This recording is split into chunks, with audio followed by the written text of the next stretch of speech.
Olá pessoal, tudo bem? Prazer em reencontrá-los em mais uma aula. Sou Rafael Bandeira e sejam bem-vindos a mais um módulo de gastroclínica do Extensivo Medicoff.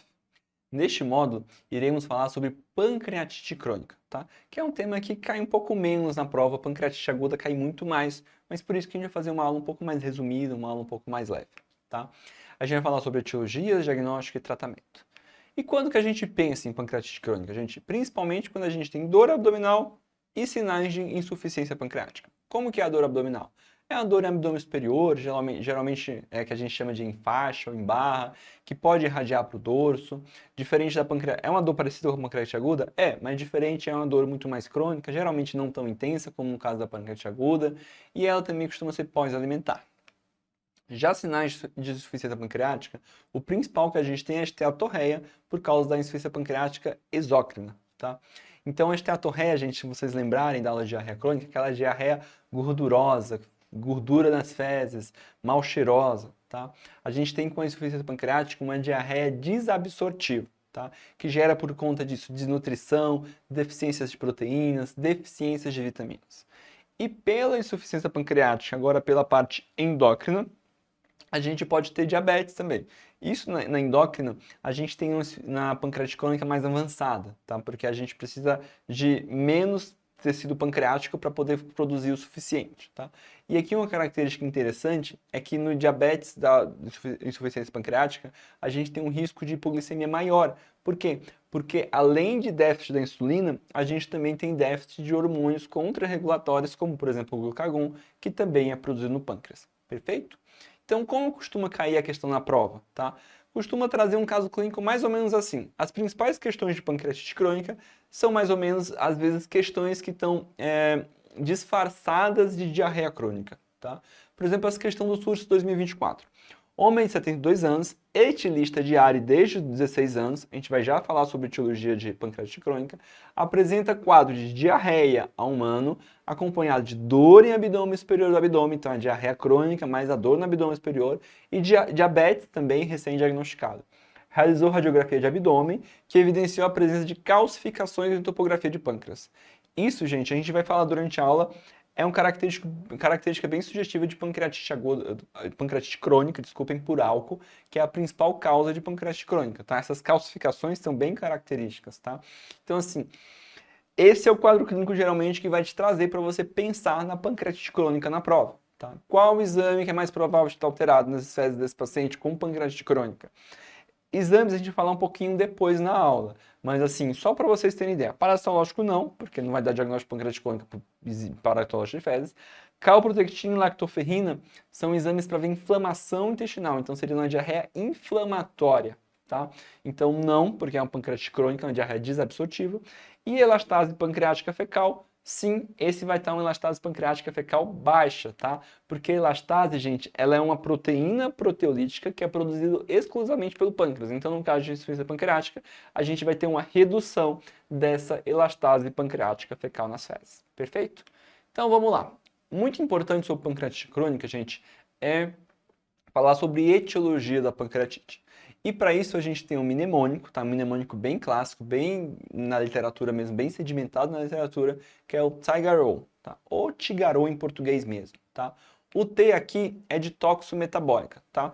E aqui é a nossa grande estrela, a nossa principal etiologia da pancreatite crônica, com certeza é o álcool, tá? O álcool é a principal causa de pancreatite crônica, apesar do que menos de 5% dos etilistas pesados desenvolvem pancreatite crônica, sugerindo então que existem sim importantes cofatores, como genética, como tabagismo, tá?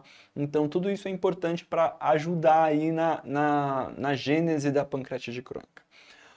Tabagismo, mais do que uma etiologia, é muito mais um cofator de risco, tá? Hipertrigliceridemia também pode ser uma causa de pancreatite por causar pancreatite de repetição, hipercalcemia, hiperparatireoidismo, doença renal crônica, medicamentos, tá? Principalmente aí paracetamol, furosemida, hidroclorotiazida, enalapril, simvastatina, mas vários medicamentos podem cruzar com pancreatite, tá? Então, assim, causas toxicometabólicas, a gente tem diversas causas. Quase qualquer causa que possa trazer pancreatite aguda também pode acabar cursando com pancreatite crônica. A gente também, da mesma forma que na aguda a gente tinha idiopática, quando a gente não sabe por que acontece a pancreatite crônica, a gente também dá o nome de idiopática. G, de causas genéticas, tem 3 principais genes que aumentam a chance de pancreatite crônica.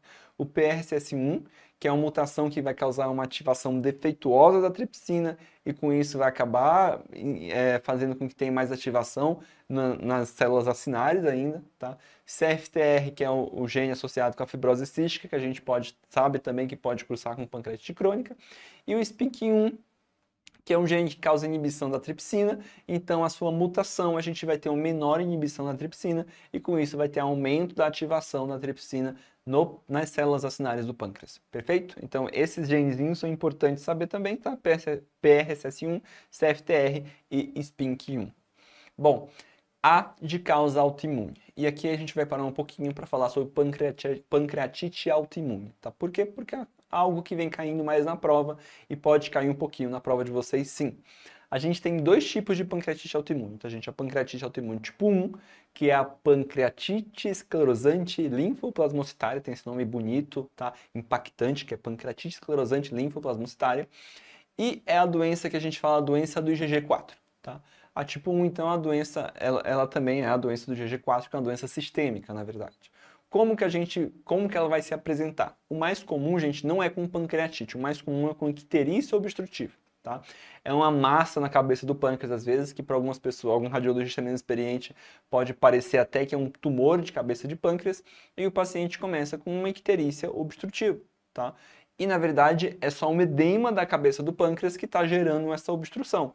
Ou, às vezes, também porque a doença do IgG4, ela também pode acometer o colédoco e causar uma colangite, tá certo? Uma colangite, não uma infecção por colangite, mas causar, na verdade, uma colestase, digamos assim, uma síndrome colestática por causa da obstrução.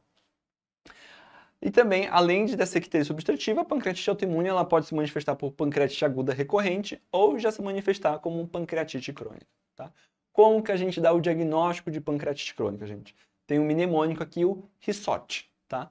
H de histologia típica, que é qual seria a histologia típica? Seria a pancreatite esclerosante linfoplasmocitária e com infiltrado de IgG4, tá?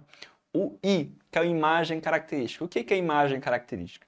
É ou um aspecto pseudotumoral da cabeça do pâncreas, ou esse pâncreas edemaciado, inchado, que eles chamam de pâncreas em salsicha, tá? Então, pâncreas em salsicha seria uma imagem característica. O S é de sorologia, que seria o IgG4 sérico aumentado, tá? Então, o IgG4 sérico aumentado vai sugerir pancreatite autoimune. E o O de outros órgãos acometidos. Então, a gente pode ter vias biliares com estenose biliar, parótida, glândulas lacrimais, linfonodos mediastinais, fibrose retroperitoneal. Tudo isso ele pode estar associado à doença do IgG4. E RT é de resposta à terapia com corticoides como uma boa doença autoimune. Perfeito? Bom, se a gente tem a tipo 1 é porque a gente tem a tipo 2, tá? A tipo 2 é a pancreatite eductocêntrica idiopática. Ela tem uma taxa de remissão mais baixa, mas tem uma recidiva menor, tá? Então a tipo 1 ela entra em remissão mais rápido, mais fácil, mas recidiva muito mais. A tipo 2, por contrário, ela responde pior, mas quando responde, recidiva menos, tá? O importante da tipo 2 é que ela está associada a doenças inflamatórias intestinais. Então, por exemplo, se tiver um paciente com retocolite também, se está uma alteração pancreática, lembrar que pode ser um pancreatite autoimune tipo 2, tá? E é uma doença diferente da tipo 1, uma doença que é exclusivamente pancreática, tá? Não é uma doença sistêmica associada ao IgG4. E a biópsia vai ter esse ductocêntrico, essa inflamação ductocêntrica com infiltrado granulocítico e a gente não tem IgG4, tá? IgG4 é da pancreatite autoimune tipo 1, tá? Tipo 2 não é a doença do IgG4. O tratamento de ambos é com prednisona, como eu falei, a tipo 2 ela responde menos, mas recidiva menos também, tá? E aí, como opções de poupadores de corticoide, a gente pode usar rituximab, azathioprina, ciclosporina. Perfeito? USP 2023, então. Homem de 40 anos vai ao pronto-socorro devido a gastroenterolite aguda. Uma tomo de abdômen mostrou dilatação de ducto pancreático principal, teve alta com sintomáticos e melhorou em 3 dias. Quer dizer, essa gastroenterolite era viral, talvez, tá certo? E esse achado na tomografia de dilatação do ducto pancreático foi um achado de exame. Só que aí no antecedente do paciente tem 3 episódios de parotidites confirmados por elevação de amilase nos últimos 2 anos. Então, assim, é um paciente que tem uma dilatação de ducto pancreático e tem uma parotidite de repetição. A gente já tem que pensar, gente, que pode ter uma pancreatite autoimune associada ao IgG4, perfeito? Uma tipo 1. Exame clínico normal, exames com maior probabilidade de confirmar o diagnóstico são. O que a gente está pensando? A gente está pensando em pancreatite autoimune. Por quê? Porque tem uma dilatação do ducto, não tem nada a ver com a jeca aqui, tá, gente? Mas no achado de exame tem uma dilatação do ducto pancreático e tem as parotidites, tá? Então a gente vai pensar em doença do IgG4, então a gente tem que dosar a imunoglobulina IgG e suas frações. Perfeito? Mais uma questão para a gente treinar sobre pancreatite autoimune. Santa Casa 2021. Com relação à pancreatite aguda autoimune, assina a alternativa incorreta. A resposta à corticoterapia costuma ser expressiva? Sim, principalmente na tipo 1, verdade. B. Ao exame de imagem, o pâncreas encontra-se com aumento difuso, sim, pâncreas em salsicha, e alterações difusas no ducto pancreático principal? Podemos ter. D. Do ponto de vista histológico, é caracterizado pela presença de filtrado neutrofílico periductal e fibrose? Já esqueci, Rafael. Vamos voltar lá. O que eu falei? Tipo 1, esclerosante linfoplasmocitária é a mais comum, a tipo 1, tá? Se eu não citei ainda, é a mais comum. E a tipo 2 até tem infiltrado granulocítico, mas é ductocêntrica, tá? Então, assim, a tipo 1 é linfoplasmocitária, tá? Então, tá certo a C? Não, tá errado, tá? Porque não é esse infiltrado neutrofílico na tipo 1 e nem periductal na tipo 2, tá? Os níveis séricos de G4 geralmente estão elevados? Sim, se for pancreatite tipo 1, que é mais comum, tá? Pode estar relacionado a outras doenças autoimunes? Pode sim na tipo 1, né? Na verdade, a doença do IgG4, que tem infiltração em colangite esclerosante, parotidite, fibrose retroperitoneal. Sim, tudo isso, outros órgãos acometidos estão associados com a pancreatite autoimune tipo 1, que é a doença associada ao IgG4. Então, tá certo. Resposta incorreta, letra C. Voltando então lá para as nossas etiologias, a gente tinha parado no Tiger-O no autoimune. O R seria de recorrente, seria, por exemplo, causas vasculares, isquêmicas, como, por exemplo, uma vasculite, lúpus, poliarterite nodosa, qualquer coisa que eu trouxer uma doença vascular, isquêmica, mesmo um aterombolismo, tá? Uma aterosclerose, que possa cursar com a diminuição do fluxo sanguíneo para o pâncreas, pode ser uma causa. Pós-necrótica, quer dizer, após uma pancreatite aguda grave, tá? Pode acontecer de virar uma pancreatite crônica, tá? Por ter tido perda de parênquima pancreático. Após uma radioterapia, por exemplo, também pode acontecer de gerar pancreatite crônica. Causas obstrutivas. Aqui tem uma grande polêmica que é do pâncreas divisum, tá? O pâncreas divisum acontece quando não tem uma fusão do ducto dorsal e o ducto ventral, que teoricamente eram para eles se fundirem e drenarem pela papila maior, tá? Pela papila de Vater. Só que o que acontece no pâncreas divisum? Não tem essa fusão, então o ducto dorsal acaba drenando pela menor e o ventral acaba drenando pela maior. E com isso acaba tendo um fluxo muito grande da papila menor que não deveria ter. Só que assim, o pâncreas divisum, na maior parte dos casos, é um achado de exame, tá? Apenas poucos, menos de 5% dos pacientes realmente teriam sintomas por conta disso. E aí o tratamento também são mais séries de casos que a gente faria, seria fazer uma papilotomia menor ou uma esfincteroplastia cirúrgica para tentar aumentar essa papila menor, para tentar melhorar a questão da drenagem, tá? Outras causas obstrutivas possíveis são uma disfunção do esfíncter de Oddi, pode ser uma possibilidade, quando o esfíncter de Oddi não relaxa da forma adequada, uma colédococele, que seria um cisto do colédoco, um pâncreas anular. Pâncreas anular, a gente é uma formação congênita, em que a gente tem um tecido pancreático circundando a segunda porção do adenal. Tumores pancreáticos, tumores ampulares também podem cursar com esse quadro. Como que a gente vai fazer o diagnóstico da pancreatite crônica, então, gente? Primeiro, a gente tem que ter a suspeita clínica, tá? Aquela dor abdominal e sinais de insuficiência pancreática. E aí a gente vai lançar a mão dos exames complementares, tá? Raio-x de abdômen, por exemplo, cai bastante em prova. Por quê? Porque pode ter calcificações pancreáticas. Isso principalmente na pancreatite crônica por álcool, tá? A gente também pode lançar mão de fazer uma pesquisa de gordura fecal, tá? Que seria o Sudan 3, que é um método qualitativo para identificar se tem gordura nas fezes. Se tiver esteatorreia, é para ter gordura nas fezes, tá? A gente tem a elastase fecal, que é um exame menos disponível, um pouco mais caro, tá? Que é menos disponível, como eu falei, um pouco mais caro, e que ela vai estar reduzida, porque é uma enzima proteolítica produzida pelo pâncreas. Então, se a gente tem uma insuficiência pancreática, ela vai reduzir nas fezes, tá? Seria um método legal também para a gente ver insuficiência pancreática. Imagem pancreática, seja ela tomografia, coluna de ressonância, ou ecoendoscopia, ultrassom endoscópico, que seria o mais sensível, tá? Seriam interessantes para a gente ver esse parâncrema pancreático também. Observem, senhores, aqui, que eu não falei de amilase lipase, tá? Amilase lipase é para o diagnóstico de pancreatite aguda. Elas até podem estar aumentadas aqui na pancreatite crônica, geralmente são aumentos pequenos, tá? Quando estão aumentadas, mas não é um critério diagnóstico, é diferente da pancreatite aguda. Tá? E que complicações eu posso ter em decorrência da pancreatite crônica? Gente, eu sei que eu falei que tenho a dor, tenho a insuficiência pancreática, com desnutrição, mas que outras complicações eu posso ter associado? Eu posso ter pseudocistos, né? Lembrar que a pancreatite crônica pode vir de pancreatites agudas de repetição ou uma pancreatite aguda muito grave, tá? Então lembrar que os pseudocistos eles se formam aí com mais de 4 semanas de histórico da pancreatite aguda. Geralmente eles são assintomáticos, e aí a gente não vai fazer nada, vai ser um tratamento conservador. Ou se ele tiver sintomas, seria o quê? Uma dor refratária, uma compressão em estruturas adjacentes, gerando, por exemplo, colestase, vômitos, fístulas, infecção, aí eu tenho que tratar. A gente vai fazer uma drenagem guiada, preferencialmente, seja por ultrassom, por tomografia ou por ultrassom endoscópico. E também pode lançar a mão da drenagem cirúrgica, mas a drenagem guiada, ela é preferencial. Outra complicação, essa um pouco mais rara, são pseudoaneurismas que podem se formar com a pancreatite crônica. E o problema desse pseudoaneurisma é que ele pode vir a romper e a gente pode ter hemorragia digestiva alta, que a gente chama de hemossucos pancreáticos. O que seria isso? Seria que você faz endoscopia e você vê que está sangrando da papila duodenal, tá? Então a gente chama isso de hemossucos pancreáticos, porque o sangue está vindo das vias biliares, tá? E isso é geralmente decorrente de um pseudoaneurisma. Tá? Outra complicação possível é a trombose de veia esplênica. Tá? Aí a veia esplênica está passando pertinho do pâncreas e pode acabar gerando uma trombose de veia esplênica. E aqui é importante que a trombose de veia esplênica, a grande dica para ela é que ela causa uma hipertensão portal segmentar. E com isso a gente vai ter varizes gástricas isoladas, a gente não vai ter varizes esofágicas. Tá? Outra complicação possível é a ascite pancreática, tá? Que aí a gente vai dar o diagnóstico. Geralmente ela acontece porque tem uma rotura de ducto pancreático e com isso começa a vazar secreções pancreáticas para a cavidade peritoneal. O diagnóstico que a gente faz aí com valores de amilase no líquido acítico bem altos, tá? Outra complicação é que a pancreatite crônica também é um fator de risco para câncer de pâncreas, tá? Vamos treinar mais um pouquinho então com as questões para encerrar nossa aula, tá?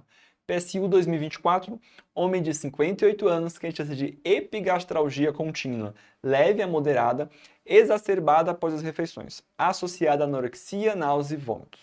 Os sintomas ocorrem há 6 meses, período em que perdeu 8 quilos. Tá? Então, a dor abdominal, pós-refeição, crônica, perda de 8 quilos, num paciente que é tabagista há 30 maços ano e etilista pelo menos 1 litro de destilado ao dia há mais de 30 anos. O que você vai pensar? Pancreatite crônica por álcool. Ao exame físico, apresenta dor à palpação do epigástrico, sem sinais de irritação peritoneal ou massas palpáveis. A TC do abdômen revelou a seguinte imagem. O que a gente tem na imagem aqui? A gente tem um pâncreas com um monte de calcificação, que é compatível com pancreatite crônica alcoólica. Perfeito? Deu para entender mais ou menos como que a pancreatite crônica vem na questão? Ela vem escondidinha às vezes. Tá com essa tomografia aqui, não está escondida, né? Mas assim, no enunciado ela tenta vir um pouquinho escondida. Bom, considerando o diagnóstico mais provável, que é a pancreatite crônica, assinale a alternativa que não apresenta uma complicação possível dessa doença. Anemia megaloblástica? Pode cursar. Por quê? A gente tem déficit de absorção de vitaminas, déficit de vitamina B12, então pode ter anemia megaloblástica. Colangiocarcinoma? Não. Aumenta a chance, gente, de câncer pancreático, não de colangiocarcinoma. Então já é errada. Não vamos ver as outras. Osteoporose? Sim, reduz a absorção de vitamina D, reduz a absorção de cálcio, e isso pode aumentar a chance de ter osteoporose no paciente com pancreatite crônica, por causa dos déficits nutricionais. Perfeito? D. Síndrome do supercrescimento bacteriano. Supercrescimento bacteriano no intestino delgado. Aumenta na pancreatite crônica? Você não falou isso, Rafael? Aumenta. Tá? Por quê? Lembre que SIBO, né, que é supercrescimento bacteriano no intestino delgado, ele ocorre porque quando a gente tem uma alteração ali mecânica, uma alteração ali da imunidade, da microbiota do intestino delgado. Tá? E por que a pancreatite crônica pode cursar com isso? Porque como muda a composição das enzimas digestivas, isso acaba propiciando um maior crescimento bacteriano. Então, sim, pancreatite crônica é um fator de risco para supercrescimento bacteriano no intestino delgado. Perfeito? Mais uma, então. SURSE 2023. Mulher de 53 anos está hospitalizada devido ao quadro de pancreatite aguda biliar moderada. está no 25º dia de internação, houve regressão no quadro de pancreatite e toma de controle foi solicitada para planejar a colestectomia. Tá? Achados: pâncreas aumentado de tamanho, edema de gordura peripancreática e sinais de trombo de veia esplênica. Qual das seguintes complicações está associada a esse achado? Eu sei, é uma questão de pancreatite aguda, só que a gente falou de complicação de trombo de veia esplênica. O que pode estar associado com trombose de veia esplênica? Embolia esplênica? Não. Isquemia do fígado? Não. Hemorragia digestiva? Sim. Por quê? Porque a trombose esplênica pode cursar com hipertensão portal segmentar, varizes gástricas e isso gerar o sangramento. Trombose mesentérica? Não. Então, assim, um trombo de esplênica pode cursar com varizes gástricas, pode cursar com HDA. Resposta à letra C. Para finalizar, vamos falar então sobre tratamento da pancreatite crônica. Eu falei para vocês que o nosso problema na pancreatite crônica era a dor abdominal e a insuficiência pancreática. Então, a gente não vai conseguir reverter a pancreatite crônica, tá, gente? A gente vai tentar tratar nossos problemas, tá? A dor abdominal, como que a gente trata? Primeiro, o paciente tem que parar de beber, tá? A abstinência etílica é importante para melhorar a dor abdominal. Dieta fracionada e hipogordurosa também ajuda a gente a fracionar a dieta e não comer gorduras, tá? Já que a gordura vai estimular mais o pâncreas a tentar produzir enzimas, né? Analgesia farmacológica escalonada. Como assim? Começar com analgésico simples e progredindo até chegar nos opioides, se precisar. E aí opioides conforme a escadinha da dor mesmo, tá? Descompressão ductal pode ser necessária se tiver áreas de estenose ou de cálculos, tá? Então a gente pode precisar fazer uma descompressão ductal, seja ela por uma CPRE, seja ela cirúrgico, tá certo? Endoscópico ou via cirúrgica, só se tiver estenose e cálculos. Às vezes, dependendo se tiver alguma estenose, tentar colocar uma prótese ali até pancreática, tá? Para a gente tentar tratar da dor do paciente que pode estar associada com estenose e cálculo. Não quer dizer que todo cálculo a gente precisa tirar, pelo amor de Deus. É só se a gente tiver uma dor abdominal refratária, tá? E, em casos refratários, a gente pode lançar mão de bloqueio do plexo nervoso celíaco, tá? Para tentar controle aí da dor do paciente. Quanto à insuficiência pancreática, basicamente a gente repõe enzimas, tá? Com lipase, amilase, protease, junto com as refeições que o paciente for ingerir, para a gente melhorar principalmente da diarreia e da desnutrição. Há controvérsia se isso melhora da dor, alguns pacientes às vezes relatam que melhora, mas classicamente não é considerado um tratamento para dor abdominal. É um tratamento para melhorar da desnutrição, melhorar dos déficits nutricionais e melhorar da diarreia, tá? E a gente vai lançar a mão também dos hipoglicemiantes orais para a gente tratar do diabetes. Lembrar que aqui a gente tem um risco maior, como a gente já falou, de hipoglicemia. Era isso que a gente ia falar nessa aula, gente. Era uma aula mais curtinha, como eu falei para vocês, é um tema que cai um pouquinho menos, mas também é muito relevante para você saber. Obrigado pela atenção, nos vemos nos outros módulos. Abração!